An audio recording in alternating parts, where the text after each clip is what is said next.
Bienvenue mes chers dans ce 32e AFA, Anacartes, formes et archétypes, rendez-vous de l'année 2023.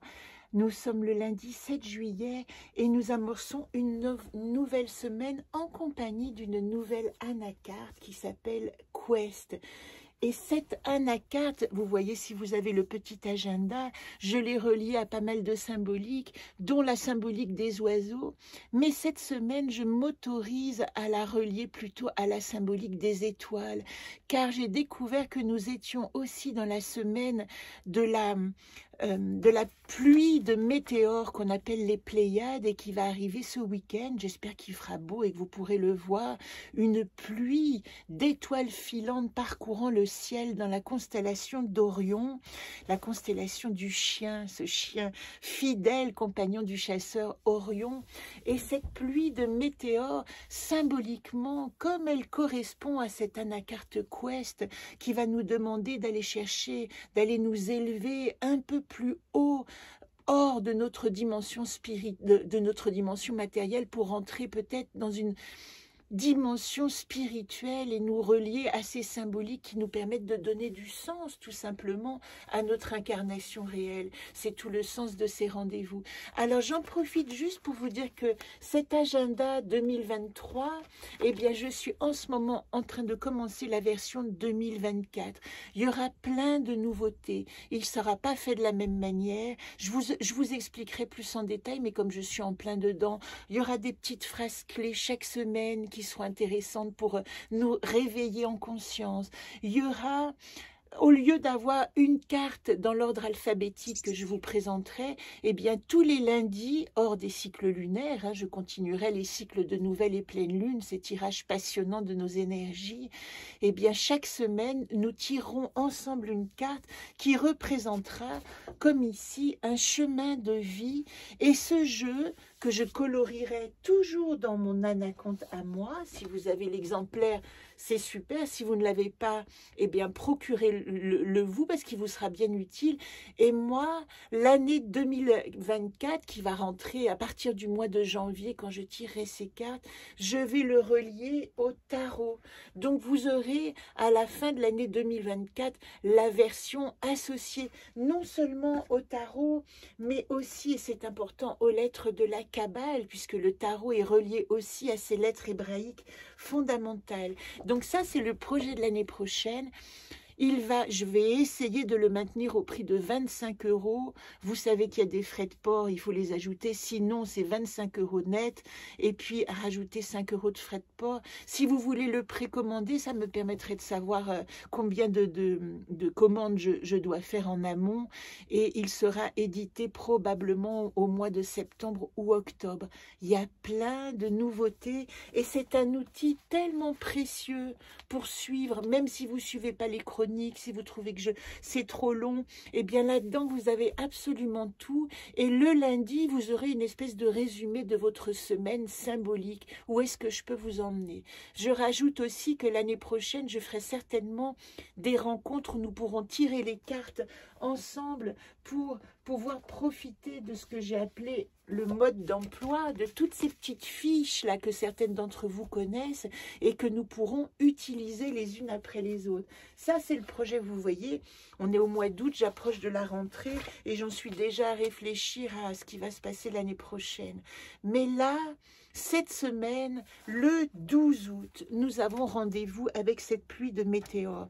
Cette pluie de météores, elle est reliée à Sirius, je vous l'ai dit. Sirius, l'ardente.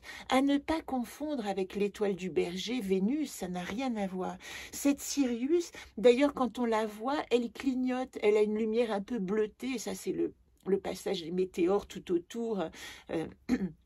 Du chaos ambiant qu'il y a dans l'espace, qui fait qu'elle ressemble à une lumière bleue clignotante. Et elle se met à briller, cette étoile, avant le lever du soleil. Si on a la chance qu'il fasse beau, on pourra peut-être observer. Mais ce qui est intéressant, c'est que cette étoile, au temps de l'Égypte ancienne, elle marquait le solstice d'été. Donc, on l'appelait l'étoile du Nil, et elle était en fait l'amorce de la saison d'été, avec la précession des équinoxes, c'est-à-dire le décalage progressif des constellations, du passage des constellations. Eh bien, elle est reliée aujourd'hui à ce mois des canicules, le mois d'août. Et en fait, on l'appelle, c'est pour ça qu'on l'appelle Canis Major aussi. Sa constellation, c'est la constellation du chien, du chasseur Orion, Canis, canicule, vous voyez, elle est reliée au mois d'août. Mais on l'appelle aussi l'étoile des nuages, le soleil des soleils, l'étoile brillante de l'amour. On dit symboliquement qu'elle est la lumière des guides. Elle est reliée aussi dans les séphirotes, dans les arbres de la Kabbale, à la dimension suprême de Keter, des séraphins, qui nous montre l'entrée dans le plan divin. Et c'est intéressant parce que, d'une certaine manière, elle nous permet, et je trouve que Quest est merveilleusement associée dans ce sens, c'est qu'elle va nous permettre, cette semaine, d'essayer de comprendre comment nous sommes dans une vraie incarnation physique, avec nos épreuves, avec nos pensées d'humains, mais tout à coup, elle, Quest, si au lieu de fuir et d'avoir peur de cette dimension, nous nous élevons, alors moi j'avais marqué la symbolique des oiseaux, mais là cette semaine je vous propose même la symbolique des étoiles, nous nous élevons encore plus haut dans cette dimension, nous allons peut-être rencontrer ce que Hubert Reeves aussi appelle notre dimension de poussière d'étoiles. Car je vous rappelle que si la Terre est née il y a à peu près 4 milliards d'années, nous avons découvert que cette explosion, que ce Big Bang avait fait naissance, le lit de notre matière humaine à partir d'explosions de morceaux de matière. Et c'est ça que j'aime dans cette dimension, c'est que avec Quest, nous allons nous élever, nous allons prendre de la légèreté, nous allons d'ailleurs faire le tirage de Quest tout de suite pour nous aider à le dessiner. Mais en même temps, prendre conscience de cette dimension que moi j'apprécie particulièrement et qui m'aide à vivre mon incarnation, c'est cette dimension œcuménique. Nous sommes faits de toutes les matières et du vide aussi, et de toutes les non-matières, et de toutes les particules, et de toutes les expansions d'étoiles, de météores, de lumière, Noun, la lumière initiale. C'est ça que nous sommes en train d'apprendre. Alors, si ce week-end vous avez envie et qu'il fait assez beau pour que vous puissiez observer cette pluie de météores, sachez que cette étoile de Sirius, on l'appelle aussi le gardien du seuil. On l'appelle le gardien du seuil parce que symboliquement, encore une fois, elle va nous proposer de travailler sur nos désillusions du passé. Elle va nous faire rencontrer une dimension supérieure. Laissez tomber les illusions pour voir la grande lumière qui nous habite. Et on travaille d'une certaine manière à ce moment-là pour que cette lumière dont on est issue, eh bien, on va pouvoir la répandre sur Terre, on va pouvoir transformer son vocabulaire, sa manière d'être au monde, on va être, en quelque sorte, illuminé par notre dimension spirituelle. C'est ce que nous propose Sirius. Et ce qui est intéressant, puisque vous le savez peut-être, mais je travaille beaucoup aussi sur les lettres hébraïques, sur les anges qui nous accompagnent, et puis l'année prochaine, quand nous allons faire ce petit agenda, je vous l'ai dit, je vais le relier au tarot, et le tarot, il est relié aussi aux lettres hébraïques. Et il se trouve que Quest, cette carte, elle est reliée à Koph. Elle est reliée à l'étoile, elle-même reliée à Koph. Et la dimension de Koph, c'est une dimension très particulière. Vous voyez, c'est la seule lettre des 22 lettres hébraïques qui descend en dessous de la ligne de base. Tout comme l'Amed, l'amour, elle monte au-dessus de la ligne du haut et va nous demander d'attraper avec son aiguillon l'amour divin. Eh bien, Koph ici, elle nous demande d'aller dans nos sombreurs, elle nous demande d'accepter, c'est exactement l'image de passer par le chat de l'aiguille. Il y a, pour accéder à cette légèreté de Quest, un chat un tunnel à franchir. C'est comme si au moment de la naissance, on a cette image, la tête s'est engagée et puis va sortir du corps de la mère. Eh bien, au moment où cette tête est dans cet étroit passage de la naissance, on ne peut pas faire marche arrière. Il va falloir traverser ce néant, je dirais, entre deux vies, entre le monde d'avant et le monde d'après. Elle parle d'une certaine manière aussi d'une résurrection, mais d'une résurrection si on accepte, alors ce que la Kabbale appelle le Sheol, qui est le lieu de l'oubli, le lieu de la mort. Nous allons mourir à une certaine forme pour naître à une autre. Ça peut pas être autrement. On peut pas s'élever dans sa dimension humaine sans accepter qu'on va passer par ce chat de l'aiguille et avoir à se dépouiller, à redevenir minuscule, à sentir à quel point on est étriqué et étouffé, et que ce passage-là, qui va presque nous faire mourir, va nous révéler à la conscience, tout à coup, toute une autre dimension. Parce qu'on a eu peur, et après la peur, quand on a traversé la peur, vient simplement la réalité de l'existence. Peut-être que c'est ça, quand on dit la peur est prophétique, la peur, elle ne se réalise que quand on reste dans sa peur. Mais quand on la traverse, elle nous annonce une nouvelle dimension de nous-mêmes. Si on n'a pas traversé la peur, comment est-ce qu'on peut comprendre de quel courage on est doté ? Donc, Kof, c'est le courage. Cette carte, elle parle de la renaissance au risque de tout perdre. Vivre, c'est risquer chaque instant. Et Quest, eh bien Quest, elle dit que pour pouvoir traverser ce chat de l'aiguille, il va falloir s'alléger, lâcher prise, être léger. Il faut traverser le tunnel de la peur. Sinon, c'est juste nier sa peur. Et nier sa peur, c'est la dimension de Quest quand elle est en problématique. C'est simplement fuir, ne pas faire face. Quest nous dit, où que j'aille, je suis. Je ne peux pas renoncer à ma traversée.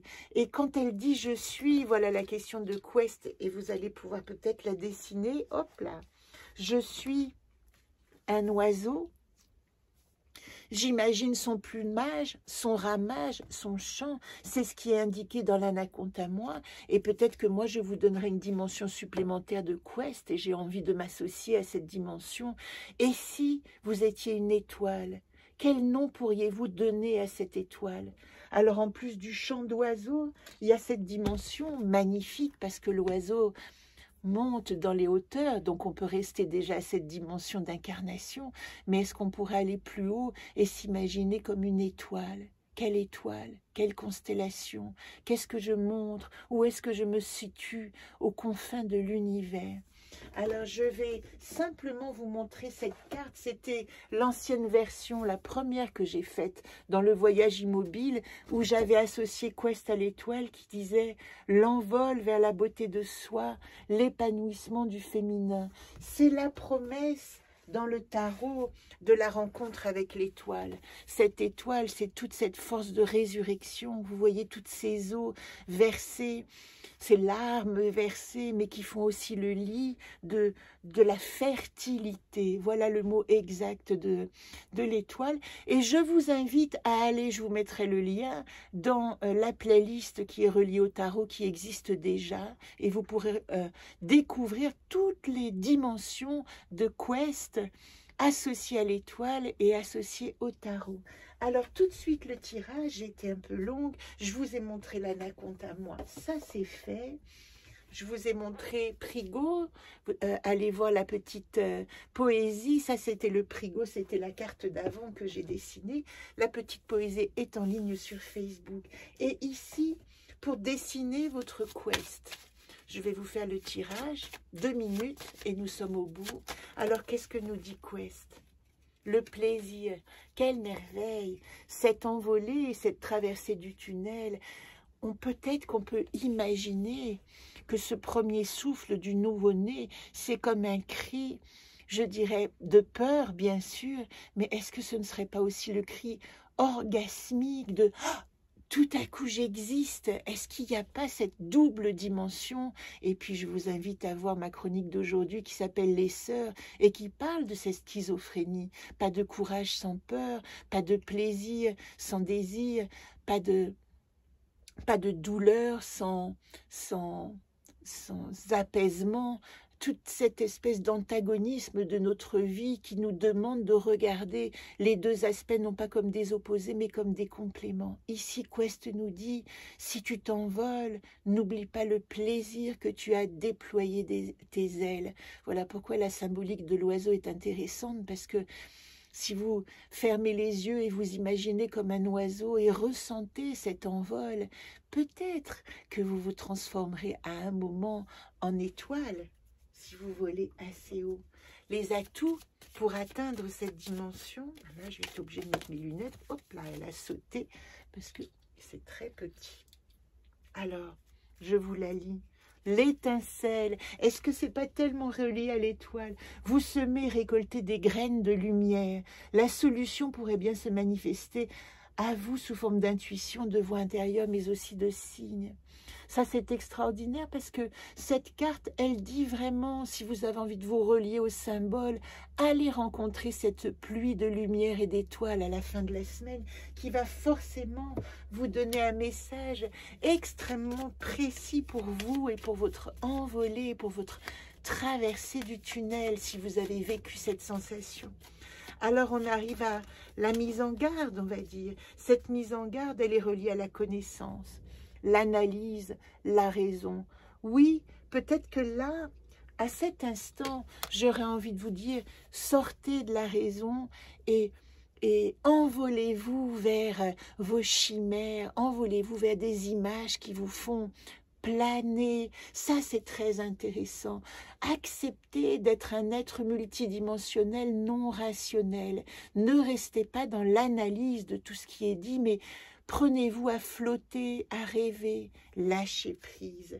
C'est vraiment Quest, elle nous dit, est-ce que je peux m'envoler au-dessus des contingences sans avoir peur de me fracasser? Ça me fait penser à Matrix, ce film que j'ai regardé à l'époque où il est sorti au moins 80 fois, tellement il y avait toute la dimension pour moi de symbolique du Nabucodonosor, de notre entrée dans le monde, de la manière de traverser ou de rester dans la souffrance et d'activer les rouages, ou alors de rentrer dans la chimère et d'essayer de comprendre comment la traverser, en tout cas d'être lucide. Et puis à un moment, Morpheus dit à Néo, ben, tu es dans la matrice, donc tu peux voler, puisque tout est une image. Alors saute, et puis il le fait sauter d'un immeuble, et Néo, manque de foi, s'écrase au sol. Mais nous sommes dans la matrice, nous avons le droit de recommencer, de réessayer. Dernière et ultime, la voilà, la solution, le défi. Est-ce que c'est pas incroyable comme ce que je viens de vous proposer de cette vision de Matrix? C'est oui, accepter, mais la foi chevillée non seulement à votre corps, mais à toutes vos particules, de voler, de sauter du haut de votre immeuble personnel. Osez le défi. Voilà le défi de Quest. Vous voyez qu'elle ne fait pas que s'envoler, elle va aussi se précipiter dans un vide parce qu'elle a confiance que quelque chose la porte. Je vous embrasse, merci de votre écoute, merci pour vos cadeaux. Ma fille m'a offert ce chapeau, j'adore. Et merci pour ces perruques que j'ai reçues aussi, qui me font rire. J'ai envie de, maintenant que je vous ai montré mon crâne et ma nudité, maintenant que je sais, comment dire, le visage que j'ai dans la nudité, je peux revêtir toutes les formes, c'est extraordinaire. Mais il faut passer par ce chat de l'aiguille, accepter le vertige de la nudité pour après se revêtir à sa guise. Je vous embrasse bien tendrement et belle semaine à vous.